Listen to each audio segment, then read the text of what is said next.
Hello সবাইকে জানাই আমাদের চ্যানেলে স্বাগত। আশা করছি আপনারা সবাই ভালো আছেন, আমরাও সবাই ভালো আছি। তো মামুনি এখানে আমাকে ডাকলো, বললো আয় আয় একটুখানি আমাদের বাড়িতে আয়, আমি একটা জিনিস বানাচ্ছি। তো আমিও তো হ্যাংলার মতো দৌড় দিলাম যে কী জিনিস বানাচ্ছে, চলো গিয়ে দেখে আসি। গিয়ে এসে তো দেখি মামুনি বানাচ্ছে ভেজ স্প্রিং রোল।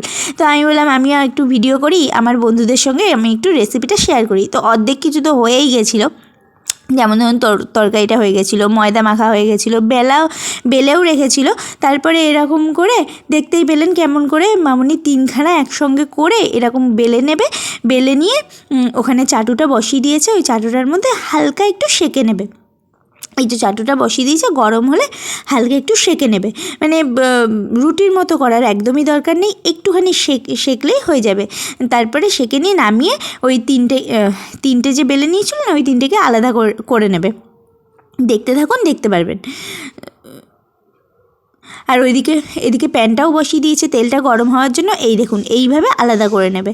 আর ওইদিকে সবজিটা কি হয়েছে, গাজর দিয়েছিল, বাঁধাকপি আর পেঁয়াজ দিয়েছিল, আদা লঙ্কা, হ্যাঁ, রসুন এইসব কুচি করে দিয়েছিল, কুচি করে দিয়েছিল।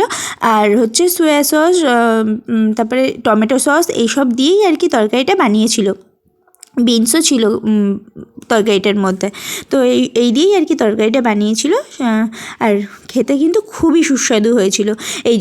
এইভাবে দুপাশ কেটে নিয়ে তারপরে তরকারিটা মাঝখানে দিয়ে, তারপরে এটা হলো একটুখানি ময়দা গুলিয়ে নিয়েছিল যাতে এটা আঠার মতো ব্যবহার করতে পারে, যাতে এটা খুলে না যায় পরে।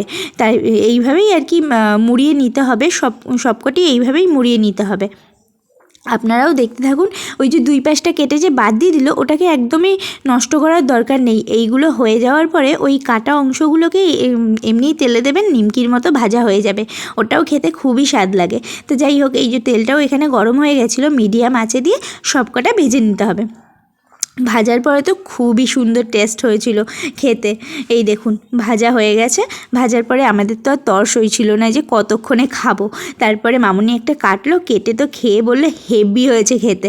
আমরাও খেয়ে দেখলাম হেভি হয়েছে খেতে। বাড়িতে এনে এইভাবে সাজিয়েছি। আর তারপরে ছেলে ওখান থেকে একটা তুলে খেতেও শুরু করে দিয়েছেন। দেখে বুঝতেই পারছেন কতটা সুস্বাদু হয়েছিল। আপনারাও বাড়িতে এইভাবে ট্রাই করবেন।